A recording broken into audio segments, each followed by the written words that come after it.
নামাজ সম্পূর্ণ করে নেই, 4 রাকাত থেকে 2 রাকাত করে দিই এবং পরবর্তীতে সুন্নতের সময় যাওয়া ইনশাআল্লাহ।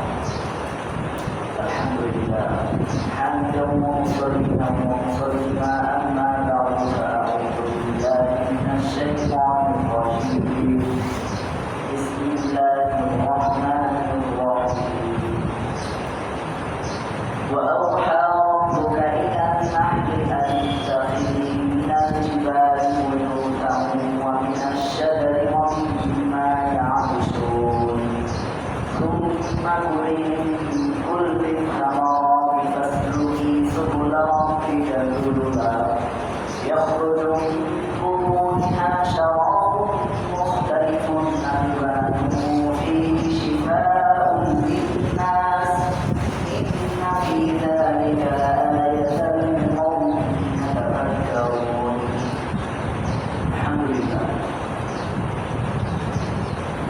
আজকের আলোচনা বিষয় হল কোরআন কারীমের ১৬তম সূরা সূরাতুন নাহল। আল্লাহ রাব্বুল আলামিন মানব জাতির হেদায়েতের জন্য ১১৪টি সূরা নাযিল করেছেন। তার মধ্যে ১৬তম সূরা হচ্ছে সূরাতুন নাহল। নাহল অর্থ হল মৌমাছি। আল্লাহ রাব্বুল আলামিন মৌমাছিকে এমন এক বিশেষ গুণ দিয়ে সৃষ্টি করেছেন যা পৃথিবীর সমস্ত মুমিনের জন্য দৃষ্টান্ত হতে পারে এবং উপদেশ গ্রহণের মাধ্যম হতে পারে। সেজন্য আল্লাহ রাব্বুল আলামিন সূরাতুন নাহলের ৬৮-৬৯ নম্বর আয়াতে ইরশাদ করেন, وأوحى ربك إلى النحل أن اتخذي من الجبال بيوتا।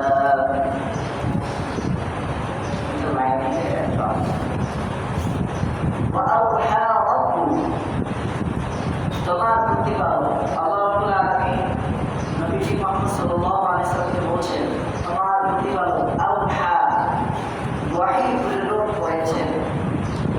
আমরা জানি কোরআনে কারীমে আল্লাহ রাব্বুল আলামিন অনেক বিবৃতির কথা বলেছেন, অনেক কীট পতঙ্গের কথা বলেছেন। আল্লাহ বলেন স্রষ্টা, তিনি আনকাবুত মাকড়সার কথা বলেছেন। আল্লাহ রাব্বুল আলামিন মাছের কথা বলেছেন। ইন্নাল্লাহা লা ইস্তাহয়ী আন ইয়াযলিমা মাসালান আ'লা। আল্লাহ রাব্বুল আলামিন হাতির কথা বলেছেন সূরাতুল ফিল। এইভাবে আল্লাহ রাব্বুল আলামিন মৌমাছির কথা বলেছেন কারণ এবং অন্যান্য প্রাণীর ক্ষেত্রে আল্লাহ রাব্বুল আলামিন ওয়াহী শব্দ কখনো ব্যবহার করেন না। ওয়াহী কাকে বলা হয়? ওয়াহী মাধ্যমে আল্লাহ তাআলার সাথে মানুষের সম্পর্কের একটাই মাধ্যম, সেটা হলো ওয়াহী। ওয়াহী কি জিনিস? ওয়াহী দেখেন আমাদের পাশে যে কবরস্থান, এই কবরে কি হচ্ছে আমরা যদি এটা জানতে পারি, এটাও গায়েব, এটাও অদৃশ্য। আবার আমেরিকায় কি হচ্ছে এটাও গায়েব, এটা আমরা চোখে দেখি না, এটাও অদৃশ্য। কিন্তু আমেরিকায় কি হচ্ছে এটা আর্টিফিশিয়াল ইন্টেলিজেন্সের মাধ্যমে আমাদের জানা সম্ভব, মোবাইলের মাধ্যমে জানা সম্ভব। কিন্তু কবরের জগতে যে ব্যক্তিটা মরে গেছে তার কবরে কী অবস্থায় আছে, তার কবরটা কোথায় আছে, এগুলো জানা সম্ভব না। এগুলো কোনো পঞ্চমের মাধ্যমে, কোনো যন্ত্রের মাধ্যমে জানা কোনোভাবেই সম্ভব নয়। যার কারণে আল্লাহ রাব্বুল আলামিন তার সাথে সম্পর্ক করার একটা মাধ্যম দিয়েছেন নবীর উপর ওয়াহীর মাধ্যমে। এই ওয়াহীটা হলো আল্লাহ তাআলা আর মানুষের মাঝে সম্পর্ক হওয়ার একটা চূড়ান্ত মাধ্যম, তা হলো ওয়াহী। এই ওয়াহী শুধুমাত্র নবীজিকে করেছেন, কোনো সাহাবী, কোনো মাখলুকের প্রতি ওহী আসে না। ওহী আসে কেবলমাত্র নবীজির। এখন আল্লাহ রাব্বুল আলামিন মৌমাছির ক্ষেত্রে বলতেছেন, আওহা রাব্বুক, তোমার প্রতিপালক ওয়াহী প্রেরণ করেছেন। এখন ওয়াহীর কথা যে বলেছেন,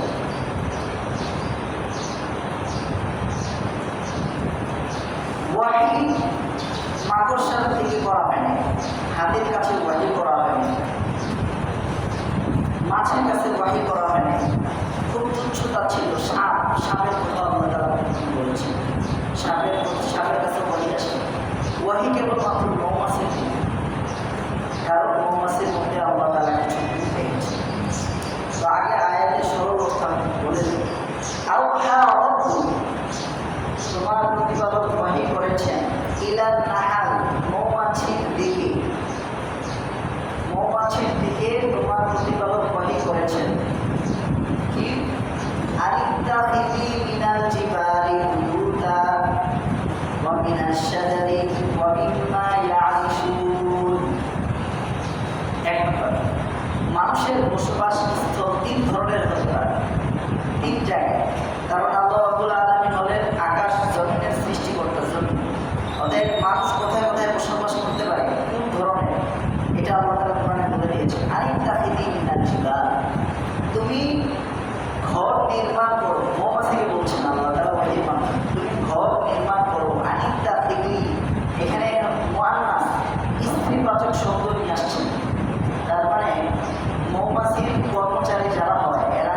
কিছু অঞ্চল আছে সেগুলো পাহাড়ি অঞ্চল, যেমন সিলেট, চা বাগান, চট্টগ্রামের খাগড়াছড়ি, সীতাকুণ্ড, এগুলো পাহাড়ি অঞ্চল।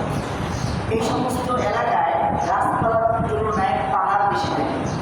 তো সেখানে যে সমস্ত মানুষরা থাকে তারা মধু কীভাবে খেতে পারবে, তো মধু যেন তাদের কাছে সহজ হয়ে যায়, সহজলভ্য হয়ে যায়, সেই জন্য আল্লাহ রাব্বুল আলামিন বলেছেন যে তোমরা 1 নম্বর আতিকা থেকে কিনাল দিবা, পাহাড়ি অঞ্চলে ঘর নির্মাণ করো, যেন তোমাদের এখান থেকে যে মধুটা আসবে মানুষ খেতে পারে সহজ।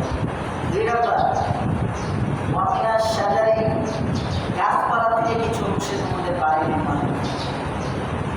গাছপালা কেন? কারণ কিছু অংশ গাছপালায় বেশি থাকে, যেমন আমাদের দিনাজপুরে পাহাড় নাই, তো গাছপালা বেশি। আবার বিল্ডিং কম, গাছপালা বেশি। তো আল্লাহ বললেন যে তোমরা গাছপালা বাড়ি নির্মাণ করো, যেন তোমাদের এখান থেকে মধু, এখানে যে সমস্ত মানুষরা থাকে তারা যদি খেতে পারে। ওয়ামিম্মা ইয়াঈশুন, এবং ওই সমস্ত জায়গা তোমরা বাড়ি নির্মাণ করো যেখানে মানুষ ছাদ বানায়। ইয়াঈশুন আওয়াশা ইয়াঈশু মানে ছাদ বানায়, যেখানে ছাদ বানায়। তো এর অর্থ হলো শহরী অঞ্চল, যেখানে শুধু বিল্ডিং, গাছপালা নেই এবং পাহাড়। তো আল্লাহ রাব্বুল আলামিন মৌমাছি 3টি জায়গায় ঘর নির্মাণ করার কথা বলেছেন। এরপর আল্লাহ বললেন বাড়ি নির্মাণ করার পর তোমাদের কাজ শুয়ে বসে থাকা না, অলসতার মাধ্যমে না, তোমাদের কাজ শুরু।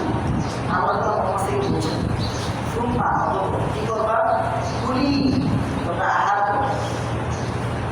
মিন কুল্লি থামারাত, দেখুন আল্লাহ তাআলা কি বলছেন, সুম্মা কুলি, তোমরা আহার করো, মিন থেকে, কুল্লি থামারাত, প্রত্যেকটি ফল থেকে, তোমরা প্রত্যেকটি ফল থেকে আহরণ করো। এটা হলো মৌমাছির গুণ। মৌমাছি কোনো একটা থামারাত বলা হয় ফল, যেগুলো মানুষের খাওয়ার উপযোগী, যেগুলো মানুষ খেতে পারে। তো আল্লাহ বললেন যে তোমরা প্রত্যেকটি ফল থেকে আহরণ করো, খাও। এরপরে তোমাদের কাজটা কি হবে? ফাসলুকি সুবুলা রাব্বিকি যুলুলা, অতঃপর তোমরা আহার করার পরে তোমাদের কাজটা কি হবে? তোমাদের কাজটা হবে ফাসলুকি, তোমরা চলাচল করবে। যে পথে তোমরা আসছো প্রত্যেকটা ফুলের কাছে, ওই পথ থেকে তোমরা আবার ফিরে যাবে সুবুলা রাব্বিক, তোমার প্রতিপালকের রাস্তায়। যুলুলা, অহংকার বশত হয় না, বিনয়ী হয়। যেদিক থেকে আসছো ঠিক সেদিক থেকে তোমরা ফিরে যাওয়া তোমাদের গন্তব্যে, কিন্তু বিনয়ী হয়, কোনো অহংকার বশত না। অহংকার যেন তোমাদের কাজ না। ফাসলুকি সুবুলা রাব্বিক, সুলুক বলা হয় যে পথে আসছি ওই পথে ফেরত যাও। এরপর আল্লাহ বলছেন ইয়াখরুজু মিন বুতুনিহা শারাবুন মুখতালিফুন আলবানুহু ফীহি শিফাউন লিন-নাস।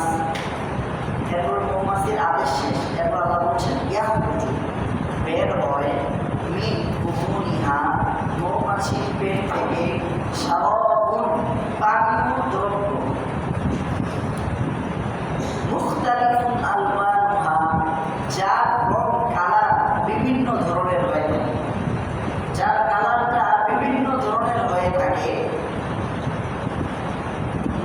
আমরা দেখি মধু, এটা এক কালার, বিভিন্ন কালার হয়ে থাকে। কেন?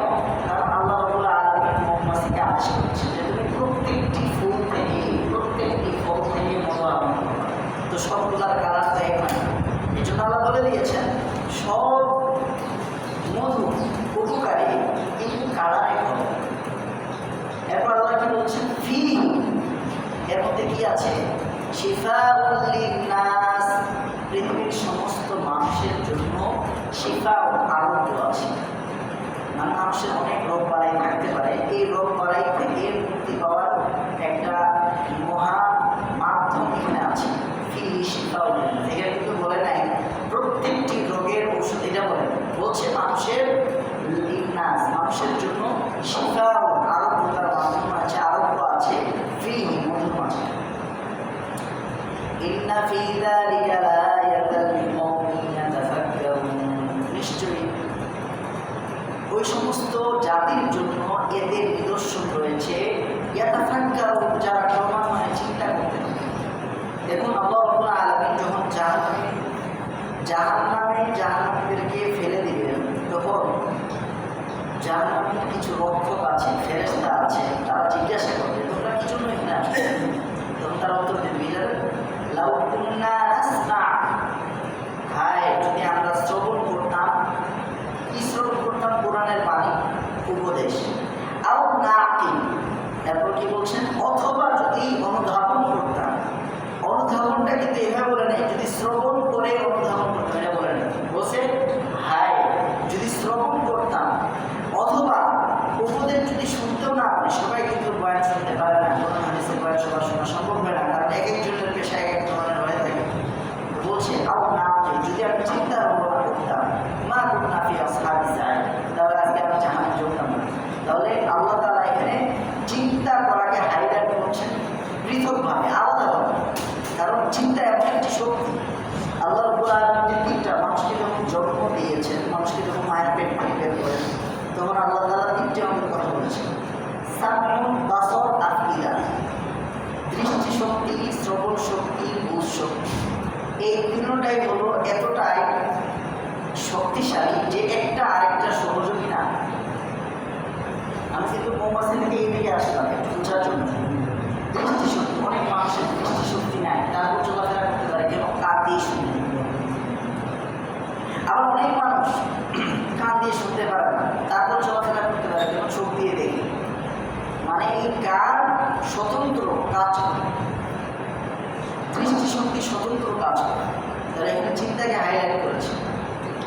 তো আল্লাহ রাসূল সাল্লাল্লাহু আলাইহি ওয়াসাল্লামকে আল্লাহ তাআলা বলেছেন যে তোমার প্রতি তোমার রব যে ওহী করে, সেই ওহীটা মৌমাছির মধ্যে করছে। তাহলে অন্য কোনো প্রাণীর ক্ষেত্রে আল্লাহ তাআলা ওহীর শব্দ উল্লেখ করে নাই, শুধুমাত্র মৌমাছির ক্ষেত্রে আল্লাহ রাব্বুল আলামিন ওহী শব্দ উল্লেখ করেছেন। কেন? কারণ এর মধ্যে অনেক গুণ আছে। কি গুণ? আল্লাহ রাসূল সাল্লাল্লাহু আলাইহি ওয়াসাল্লাম একটি হাদিসে বলেছেন, ইন্না মাতালাল মুমিনি কামাতালিন নাহলা, নিশ্চয়ই যার মধ্যে ঈমান আছে, আমরা যে মুমিন, যার মধ্যে ঈমান আছে তার দৃষ্টান্ত হলো মৌমাছি। দেখুন আল্লাহ তাআলা কিন্তু মুমিনের মতো মৌমাছিকে হতে বলেন। আল্লাহ রাসূল সাল্লাল্লাহু আলাইহি ওয়াসাল্লাম বলছেন কি, নিশ্চয়ই মুমিনের দৃষ্টান্ত মৌমাছির মতো। তার মানে মৌমাছির ভিতরে যে গুণটা আছে সেইটা মুমিনের ভিতরে থাকাটা, মুমিনের ভিতরে থাকা জরুরি। কি গুণ? এক নাম্বার, ইন আকালা তাইয়্যিবা, মৌমাছি যদি কোথাও আহার করে খায় কোনো জিনিস, সে সব জায়গা থেকে খায় না, সে শুধুমাত্র ওই জায়গা থেকে আহরণ করে যেটা পবিত্র, পূত পবিত্র, পরিচ্ছন্ন, সুগন্ধ জাতীয়। দুর্গন্ধময় স্থানে মৌমাছি যায় না। এখান থেকে মুমিনের শিক্ষা কি? শিক্ষা হলো কোনো খারাপ পরিবেশে আমরা যেন না যাই। খারাপ পরিবেশে গেলে আপনাকে খারাপ হওয়া লাগবে না, অটোমেটিকলি আপনার ভিতরে খারাপ গুণ চলে আসবে। এই জন্য এখান থেকে আল্লাহ রাসূল সাল্লাল্লাহু আলাইহি ওয়াসাল্লাম দৃষ্টান্ত দিয়েছেন যে ইন্না মাতালাল মুমিনি কামাতালিন নাহলা, নিশ্চয়ই মুমিনের দৃষ্টান্ত হলো মৌমাছির মতো। এক নাম্বার, সে যখন খায় সে সব জিনিস থেকে খায় না, সে শুধুমাত্র তৈরি সুগন্ধ জাতীয়, পবিত্র এবং সেটা দুর্গন্ধযুক্ত না, সুগন্ধ জাতীয়, পবিত্র, ভালো, ভেজাল মুক্ত, নির্ভেজাল, সে টাটকা জিনিস খায় আহরণ করে। দুই নম্বর শিক্ষা হলো যে আমাদের উপার্জন করতে হবে। মুমিনের উপার্জনের ক্ষেত্রে অবশ্যই সতর্কতা অবলম্বন করতে হবে। আল্লাহ রাব্বুল আলামিন জায়গায় বলেছেন, ইয়া আইয়ুহাল্লাযীনা আমানু কুলু মিন তাইয়্যিবাত, হে ইমানদারগণ তোমরা পবিত্র জিনিস আহার করো। ইন কুনতুম ইয়াহু তা'বুদুন, যদি তোমরা কেবলমাত্র আল্লাহর ইবাদত করে থাকো। বলছে যদি আল্লাহর ইবাদত করে থাকো তাহলে এক নম্বর হলো পবিত্র জিনিস আহার করো, মানে আমাদের উপার্জনটা হালাল হতে হবে, এক নম্বর। দুই নম্বর, ওয়া ইন ওয়াদাআত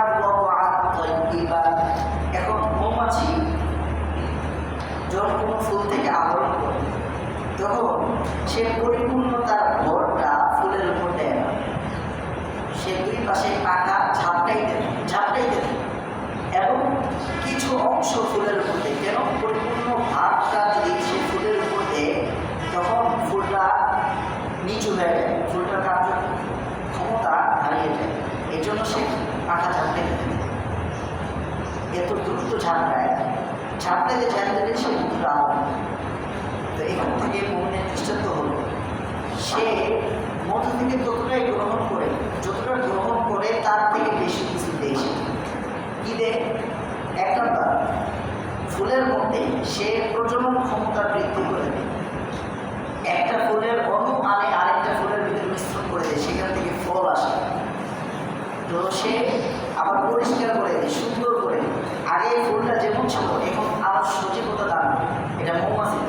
তার মানে মৌমাছি যতটুকু ফুল আহরণ করে তার থেকে বেশি কিছু।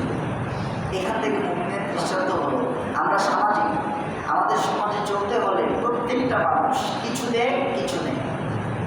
আমি আপনাদেরকে কিছু দেই কিছু নেই, গ্রহণ করি। এইভাবে আল্লাহ তাআলা আমাদের জীবনটা দিয়েছেন। তো আল্লাহ রাসূল সাল্লাল্লাহু আলাইহি ওয়াসাল্লাম বলেছেন মুমিনের দৃষ্টান্ত মৌমাছির মতো যেন হয়। আপনি যদি মুমিন হন তাহলে আপনার দৃষ্টান্ত মৌমাছির মতো হতে হবে। তার মানে যেখানে আপনি কিছু নিতে যান তার থেকে বেশি কিছু জন্য দেন। কিন্তু আমরা কি এটা দেই? আমরা তো মা বাবা সন্তানের কাছ থেকে কিছু নেই কিছু দেই, কিন্তু এখন হয়ে যায় যে আমরা নিতেই থাকি, দেওয়ার কোনো নাম বেশি থাকে। যখন এই গুণটা আমাদের ভিতরে আসে না তখন মানুষ এমনিতেই বিরক্ত হয়ে যায় যে এই লোকটা খালি নিতেই থাকে, দেওয়ার পরে কোনো নাম হয়ে যায়। একজন টিচার, শিক্ষক, সেই ক্লাসের মধ্যে ছাত্রদেরকে বেশি করে দিবে, কিন্তু না, এখানে বেশি করে দিলে প্রাইভেট ইনকাম থাকবে না। এই জন্য খুব এখানে হালকার উপর চাপ ছেড়ে দেয়। একজন কর্মচারী আর একজন মালিক কর্মচারীকে তেমন দেয় না, কিন্তু খাটাই শ্রমটা বেশি করে দিচ্ছে কিন্তু কম করে দিতেছে। তাহলে আপনার ভিতরে ইমানের ঘাটতি আছে। মৌমাছি কিন্তু এই কাজটা করে না। দুই নাম্বার, মৌমাছি যেদিক থেকে যায় যখন কোনো একটা ফুলের মধ্যে দেখে যে এই ফুলের গন্ধ শুকলে তার টের পায় যে এই ফুলের মধ্যে আরেকজন মৌমাছি আসছে, তখন সে ওই ফুলের মধ্যে আর যায় না, মধু আহরণ করে না। কেন? কারণ একই ফুলের মধ্যে যদি দুইটা জাতের মৌমাছি আসে তখন ওই ফুলের ভিতরে ফুলটা নষ্ট হয়ে যায়, ফুলটা আর থাকতে পারে। যার কারণে সে আরেকটা ফুলের মধ্যে চলে যায়, সে এখানে আর ডিস্টার্ব দেয়। তো এখান থেকে মুমিনের শিক্ষা কী হতে পারে? যখন আমরা দেখব যে এক ভাই দোকানের ভিতরে তিনি একটা নতুন দোকান দিয়েছেন, তো আমরা কী করি? তার তো দোকান ভালো চলতেছে, ইনকাম তো ভালো হচ্ছে, তাহলে আমারও পাশে একটা দোকান দিতে হবে। তো কী করে তার পাশে একটা দোকান দিয়ে দিই, তার কাস্টমারগুলো সব নিয়ে না। এটা মুমিনের দৃষ্টান্ত হতে পারে। যে মুমিন হবে সে কখনো আরেকজন মুমিন ভাইয়ের ভাত কেড়ে নিতে পারবে। আপনি কেড়ে নেওয়া দরকার নেই। আল্লাহ জমি প্রশস্ত, আল্লাহ রিজিক প্রশস্ত। এখানে আপনার যদি না হয় অন্য জায়গায় যান। মৌমাছি থেকে এই গুণটা অর্জন করতে আল্লাহ রাসূল সাল্লাল্লাহু আলাইহি ওয়াসাল্লাম বলেছেন, সে কোনো নিষ্ঠা দেয় না। তিন নাম্বার, মৌমাছি যখন কোনো ফুলের সন্ধান পেয়ে যায় যে এখানে মধু আছে, তখন সে পাখা ঝাপটিয়ে আরেকজনকে সংকেত দিতে থাকে যে ভাই আমি এখানে রিজিকের সন্ধান পেয়েছি, আপনিও এখানে আসেন, আপনারা এখানে রিজিকের সন্ধান পাবেন। এগুলো স্টাডি না করলে আমরা এখানে জীবন শিক্ষা অর্জন করতে পারবো। একটা মৌমাছি একটা ফুলের ভিতরে একটা সন্ধান পেয়েছে, এখানে মধু আছে, মধু আহরণ করার মতো জিনিস আছে, সে বসে থাকে না, সে সাথে সাথেই তার সহযোগী ভাইদেরকে জানিয়ে দেয় যে এখানে অনেক রিজিক অন্বেষণের ব্যবস্থা আছে। এখান থেকে মুমিনের শিক্ষা কি? মুমিনের শিক্ষা হলো ভাই, আপনি যদি কামাই করে থাকেন 40,000 50,000, তাহলে আপনার দায়িত্ব হলো আরেকজন মুমিন ভাইয়ের প্রতি যদি সুপারিশ করার সুযোগ থেকে সুপারিশ করা। যদি তার ইনকাম বাড়ানোর কোনো ব্যবস্থা আপনার মাধ্যমে হওয়ার সম্ভাবনা থাকে, সেই সম্ভাবনাটুকু বাস্তবায়ন করা। এই জন্য আল্লাহ রাসূল বলছেন ইন্না মাতালাল মুমিন কামাতালিন নাহলা, নিশ্চয়ই মুমিনের দৃষ্টান্ত হলো মৌমাছির দৃষ্টান্তের মতো। এবার বুঝছেন কেন আল্লাহ রাসূল বলেছেন যে মুমিনের দৃষ্টান্ত মৌমাছির মতো? এটা বলে নাই যে মৌমাছির দৃষ্টান্ত মুমিনের মতো। তার মানে মুমিনের ভিতরে মৌমাছির এই গুণগুলা আনা দরকার, এটা আল্লাহ রাসূল আলাদা করে বলেছেন। এরপরে কি বলছেন?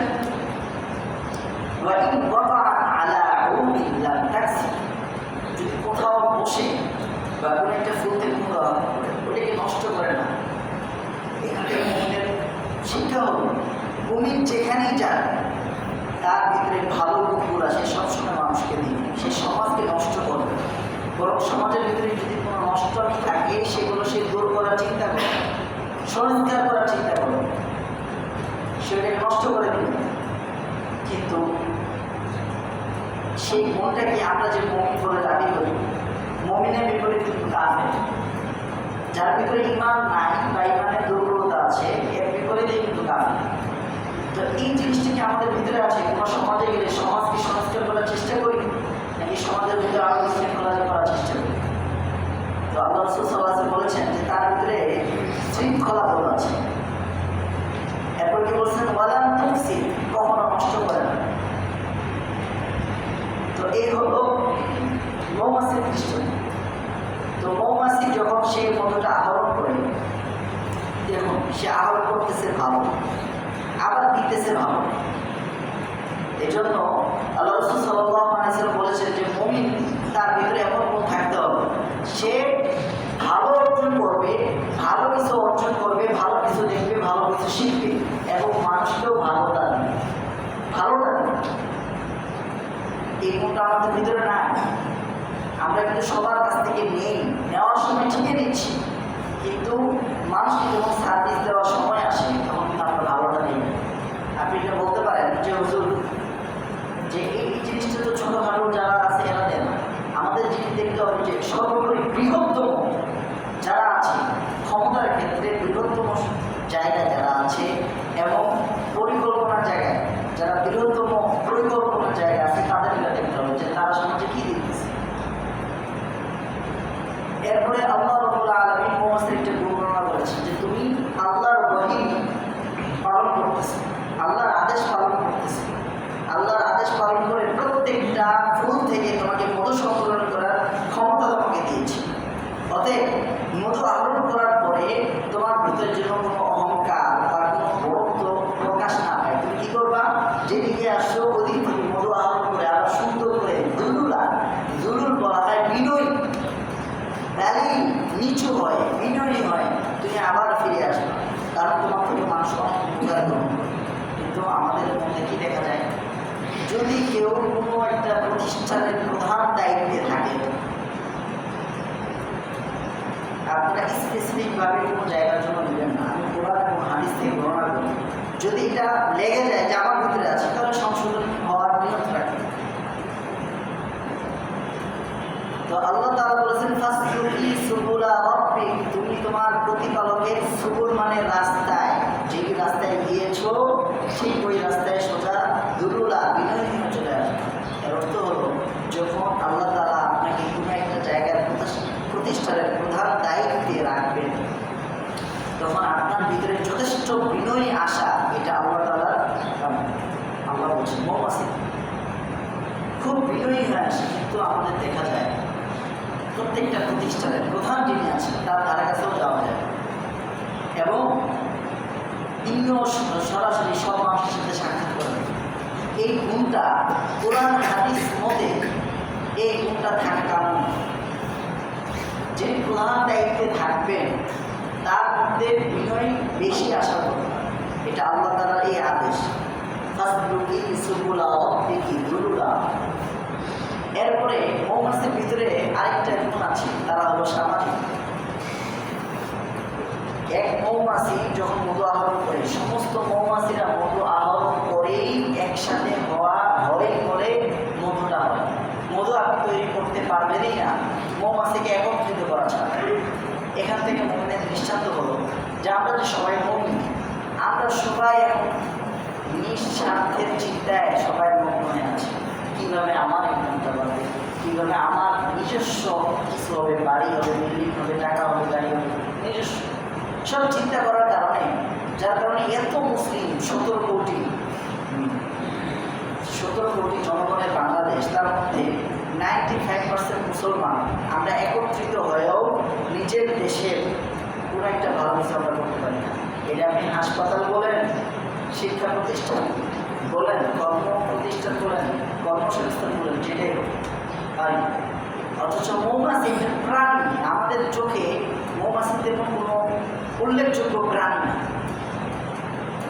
অথচ এই উল্লেখযোগ্য প্রাণীটা মানুষের জন্য সে যখন একত্রিত হয়ে যাচ্ছে, একসাথে মধু আহরণ করতেছে, ওইটাই ওদের খাবার, আবার ওইটাই ওদের বীর্য হয়ে বের হয়ে যাচ্ছে, ওইটাই ওদের আবর্জনা হয়ে বের হয়ে যাচ্ছে।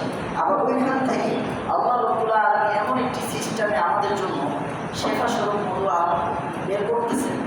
আল্লাহ নিজে বলছেন ফিহি শিফাউল লিন্নাস, পৃথিবীর সকল মানুষের জন্য সেখানে ফিহি মধুতে শিফা আরোগ্য আছে, আল্লাহ নিজেই বলেছেন।